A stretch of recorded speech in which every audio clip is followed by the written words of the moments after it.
Hello everyone, आज के video में हम लोग सीखेंगे कक्षा 10 के विज्ञान के 20 महत्वपूर्ण बहुविकल्पीय प्रश्न। तो चलिए हम वीडियो को स्टार्ट करते हैं। तो देखिए, मेरा पहला प्रश्न है कि अदीप्त प्रकाश स्रोत है। ऑप्शन ए में दिया हुआ है चंद्रमा, और ऑप्शन बी में है सूर्य, ऑप्शन सी में है तारे, ऑप्शन डी में है मोमबत्ती। तो अदीप्त प्रकाश स्रोत का मतलब ये होता है जो स्वयं प्रकाश उत्पन्न नहीं करता है। तो बताइए कौन स्वयं प्रकाश उत्पन्न नहीं करता है? चंद्रमा, यानी ऑप्शन ए इसका करेक्ट आंसर हो जाएगा। ऑप्शन ए सही हो जाएगा, चंद्रमा अदीप्त प्रकाश स्रोत है। अगला क्वेश्चन हमारे ये है कि निर्वात में प्रकाश की चाल होती है। निर्वात में प्रकाश की चाल कितना होता है? पहला ऑप्शन देख सकते हैं, दिया हुआ है 3 × 10⁸ सेंटीमीटर प्रति सेकेंड की। ऑप्शन बी में दिया है 3 × 10⁸ मीटर प्रति सेकेंड। तो इसका ऑप्शन नंबर 20 सही हो जाएगा। 3 × 10⁸ मीटर प्रति सेकेंड निर्वात में प्रकाश की चाल होती है। अगला क्वेश्चन है हमारा कि समतल दर्पण की फोकस दूरी होती है। समतल दर्पण के लिए फोकस दूरी कितना होता है? तो समतल दर्पण के लिए फोकस दूरी अनंत होता है। इसका ऑप्शन नंबर 20 सही हो जाएगा। ठीक, अगला क्वेश्चन हम देखेंगे। अगला हमारा क्वेश्चन है कि दीप्त प्रकाश स्रोत है। दीप्त प्रकाश स्रोत है। दीप्त का मतलब जो स्वयं प्रकाश उत्पन्न करता है। जैसे इसमें से कौन स्वयं प्रकाश उत्पन्न करता है? पहला ऑप्शन है सूर्य, चंद्रमा, दर्पण, कि इनमें से कोई नहीं। तो देखिए, इसमें जो सूर्य है ये स्वयं प्रकाश उत्पन्न करता है, इसलिए इसका ऑप्शन नंबर ए सही हो जाएगा, यानी सूर्य। ठीक, अगला देखते हैं हम। नेक्स्ट क्वेश्चन, हमारा पांचवा क्वेश्चन है कि परावर्तन के द्वितीय नियम है। तो परावर्तन के द्वितीय नियम में आप ये सीखे होंगे कि कोण आई बराबर होता है कोण आर होता है, कोण आर होता है। इसका मतलब ये हुआ है कि आपतन कोण सदैव परावर्तन कोण के बराबर होता है। तो इसमें देखिए कौन सा ऑप्शन सही लग रहा है। पहला ऑप्शन है कि आपतन कोण बराबर अपवर्तन कोण, ये तो गलत हो गया। दूसरा ऑप्शन है कि आपतन कोण बराबर परावर्तन कोण, तो यही ऑप्शन नंबर बी इसका सही हो जाएगा। आपतन कोण बराबर होता है सदैव परावर्तन कोण के। अगला क्वेश्चन है हमारा कि उत्तल दर्पण से बनने वाले प्रतिबिंब की प्रकृति क्या होती है? उत्तल दर्पण से बनने वाले प्रतिबिंब की प्रकृति क्या होता है? तो देखिए, उत्तल दर्पण से बना प्रतिबिंब हमेशा वास्तविक नहीं होता है, आभासी व सीधा होता है। तो इसका ऑप्शन नंबर 20 सही हो जाएगा। आभासी व सीधा। उत्तल दर्पण से हमेशा कैसा प्रतिबिंब बनता है? आभासी, और कैसा बनता है? सीधा बनता है, इसलिए इसका ऑप्शन नंबर 20 सही हो गया। अगला हम नेक्स्ट क्वेश्चन की ओर आगे बढ़ते हैं। अगला हमारा क्वेश्चन है, इसको आप ध्यान से देखिएगा। क्वेश्चन यह है कि किस दर्पण में वस्तु का प्रतिबिंब सदैव वस्तु से छोटा, सीधा व काल्पनिक बनता है। ठीक, इस क्वेश्चन को ध्यान से सुनना है आपको कि किस दर्पण में वस्तु का प्रतिबिंब सदैव वस्तु से छोटा, सीधा व काल्पनिक बनता है। यहाँ पे वह के जगह पे वह होगा, काल्पनिक बनता है। इसमें देखना है कि अवतल दर्पण ऐसा है कि उत्तल दर्पण होता है कि उत्तल लेंस होता है। तो देखिए, अवतल दर्पण में हमेशा प्रतिबिंब वास्तविक बनता है और उल्टा बनता है, लेकिन उत्तल में हमेशा सीधा व काल्पनिक बनता है, इसलिए इसका ऑप्शन नंबर 20 सही हो जाएगा। उत्तल दर्पण में हमेशा कैसा प्रतिबिंब बनता है? सीधा व काल्पनिक बनता है, जिसको आभासी भी बोला जाता है। अगला हमारा नेक्स्ट क्वेश्चन है। नेक्स्ट क्वेश्चन ये है, देख सकते हैं इसको, कि संयुग्मी फोकस संभव है केवल किस में? संयुग्मी फोकस केवल किस दर्पण में संभव है? उत्तल दर्पण में कि अवतल दर्पण में कि उत्तल लेंस में कि अवतल लेंस में? तो लेंस वाला ऑप्शन तो गलत हो जाएगा, क्योंकि दर्पण में ही संयुग्मी फोकस संभव होता है, वो भी किस दर्पण में?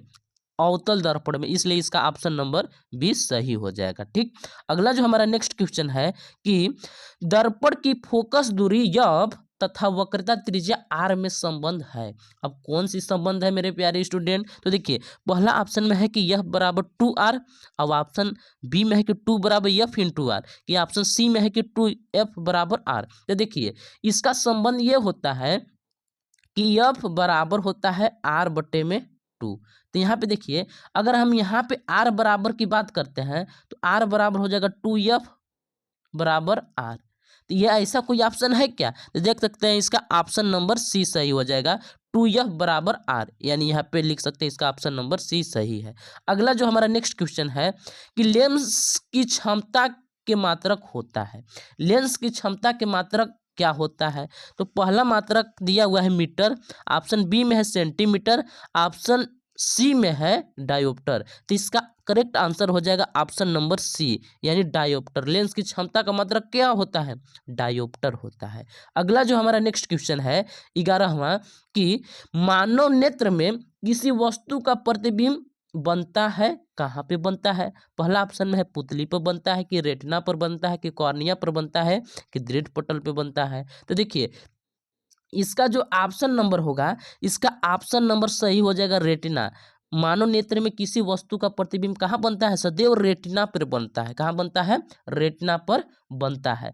अब देखिए नेक्स्ट क्वेश्चन है हमारा, कि मनुष्य के स्वास्थ्य नेत्र में प्रतिबिंब बनता है। जब आदमी का नेत्र यानी आंख स्वस्थ रहता है तो उसमें प्रतिबिंब कहाँ बनता है, हमसे पूछ रहा है। तो स्वस्थ मनुष्य के नेत्र में प्रतिबिंब हमेशा रेटिना पर बनता है, यानी इसका ऑप्शन नंबर ए सही हो जाएगा। ठीक, अगला जो हमारा नेक्स्ट क्वेश्चन है, कि स्पष्ट दृष्टि की न्यूनतम दूरी है। स्पष्ट दृष्टि के लिए न्यूनतम दूरी कितना होता है? पहला ऑप्शन है 25 सेंटीमीटर, कि अनंत, कि 100 सेंटीमीटर, इनमें से कोई नहीं। तो अगर अपने आप ये आँख है आपका, अगर देखिए इसको हम यहाँ पे आँख की संरचना बना दे, तो यहाँ से आपको किसी वस्तु को देखने के लिए 25 सेंटीमीटर दूर रखिएगा तो आपको बढ़िया क्लीन दिखाई देगा। इसलिए स्पष्ट दृष्टि की न्यूनतम दूरी, न्यूनतम मतलब कम से कम दूरी कितना होना चाहिए?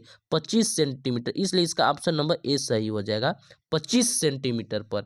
अगला जो हमारा नेक्स्ट क्वेश्चन है, कि स्वस्थ नेत्र के लिए दूर बिंदु स्थित होता है। स्वस्थ नेत्र के लिए दूर बिंदु कहाँ पर स्थित होता है? तो देखिए पहला ऑप्शन दिया हुआ है 25 सेंटीमीटर, और दूसरा ऑप्शन है अनंत की, और तीसरा सी ऑप्शन है 100 सेंटीमीटर। तो जब व्यक्ति का नेत्र स्वस्थ होता है तो वो अनंत दूरी तक देख सकता है, इसलिए इसका ऑप्शन नंबर बी सही हो जाएगा, अनंत होता है।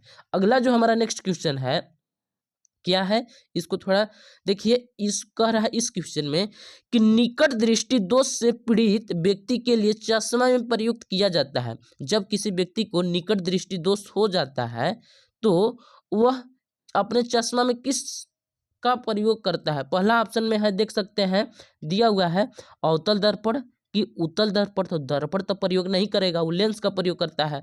उत्तल लेंस का प्रयोग करता है कि अवतल लेंस का प्रयोग करता है? तो देखिए जो निकट दृष्टि दोष होता है उसमें पास की वस्तु दिखाई देता है लेकिन दूर की वस्तु नहीं दिखाई देता है, इसलिए इसको देखने के लिए हम अवतल लेंस का इसमें प्रयोग करते हैं। तो निकट दृष्टि दोष से पीड़ित व्यक्ति के लिए चश्मा में प्रयुक्त किया जाता है अवतल लेंस, यानी ऑप्शन नंबर इसका डी सही हो जाएगा। अगला जो हमारा क्वेश्चन है, कि दूर दृष्टि दोष से पीड़ित व्यक्ति के लिए चश्मा में प्रयुक्त किया जाता है अवतल दर्पण कि उत्तल दर्पण। तो ये दोनों ऑप्शन गलती हो गया यहाँ पे, क्योंकि दर्पण है। अब ऑप्शन सी में है कि अवतल लेंस की उत्तल लेंस। तो देखिए दूर दृष्टि दोष में व्यक्ति को दूर की वस्तु दिखाई देता है, दूर की वस्तु दिखाई देता है लेकिन पास की वस्तु नहीं दिखाई देता है। तो पास की वस्तु देखने के लिए हम उत्तल लेंस का प्रयोग करते हैं, यानी इसका ऑप्शन नंबर डी सही हो जाएगा। क्या हो जाएगा? ऑप्शन नंबर डी सही हो जाएगा। अगला जो हमारा क्वेश्चन है, कि नेत्र तारा कहा जाता है। नेत्र तारा किसे कहा जाता है? तो देखिए नेत्र तारा आइरिस को कहा जाता है, कि पुतली को कहा जाता है, कि रेटिना को कहा जाता है? तो देखिए नेत्र तारा के नाम से जाना जाता है पुतली। किसे? पुतली, यानी पुतली को कहा जाता है नेत्र तारा। ठीक, अगला जो हमारा क्वेश्चन है, कि किस रंग का परिकिरण सबसे कम होता है? परिकिरण का मतलब आप समझ रहे हैं जी, परिकिरण का मतलब होता है फैलना। कौन सा ऐसा रंग होता है जो बहुत कम फैलता है? तो ऑप्शन ए में है बैगनी रंग, नीला रंग, लाल रंग, पीला रंग। तो देखिए इसका ऑप्शन नंबर सी हो जाएगा लाल रंग। लाल रंग का परिकिरण सबसे कम होता है। जैसे आप देखे होंगे कि सिग्नल, जैसे कहीं पे सिग्नल बना रहता है तो उसमें लाल रंग का ही बत्ती जलाया जाता है। क्यों जलाया जाता है? क्योंकि इसका परिकिरण कम होता है, जिससे यह दूर रहने पर भी बहुत ज़्यादा टहकार दिखाई देता है। इसलिए किस रंग का परिकिरण सबसे कम होता है? तो लाल रंग का परिकिरण सबसे कम होता है। तो अगला जो हमारा क्वेश्चन है, कि श्वेत प्रकाश प्रिज्म से होकर गुजरता है तो सर्वाधिक विचलन होता है लाल रंग का होता है, कि पीले रंग का होता है, कि बैगनी रंग का होता है, कि हरे रंग का होता है? तो देखिए जब श्वेत प्रकाश प्रिज्म से होकर गुजरता है तो सबसे अधिक विचलन बैगनी रंग का होता है, यानी ऑप्शन नंबर सी सही हो जाएगा। ठीक, अगला जो हमारा नेक्स्ट क्वेश्चन है कि चंद्रमा से देखने पर आकाश दिखाई देता है। चंद्रमा से जब हम देखेंगे, चंद्रमा से देखेंगे आकाश को, तो हमको आकाश कैसा दिखाई देगा? ऑप्शन ए में दिया हुआ है नीला दिखाई देगा, ऑप्शन बी में दिया हुआ है कि काला दिखाई देगा, आसमानी कि सफेद। तो देखिए इसका ऑप्शन नंबर बी एकदम 100% सही हो जाएगा, क्योंकि जब हम चंद्रमा पर से आकाश को देखेंगे तो हमको काला दिखाई देगा। अगर वीडियो अच्छा लगा होगा तो वीडियो को लाइक कीजिएगा और ऐसे ही वीडियो को देखने के लिए हमारे चैनल को सब्सक्राइब कर लीजिएगा।